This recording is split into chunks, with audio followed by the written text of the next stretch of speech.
So hello guys, bali ito nga pala mga kaganapan sa buhay ko ngayon.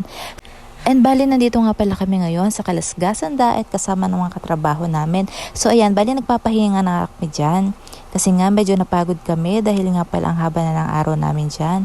So bali yung mga kasama ko, ayan, hello Axel, shoutout nga pala sa'yo.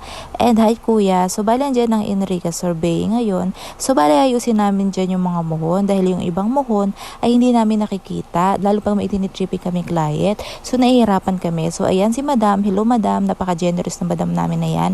So ayan, ginawa niya agad ng paraan para hindi malito ang mga client namin and para hindi rin kami mahirapan mag-dripping ng mga client. So bali inabot na nga pala kami ng alas 4 ng hapon dyan.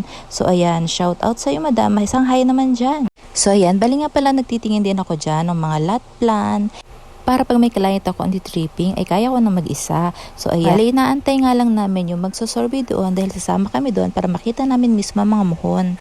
At andito na nga kami sa area dahil titingnan na namin dyan kung tama nga ba ang mga tinuturo namin sa mga clients namin para na rin hindi sila magka-problema sa mga deed of sale nila para smooth na lagi ang aming mga transaksyon.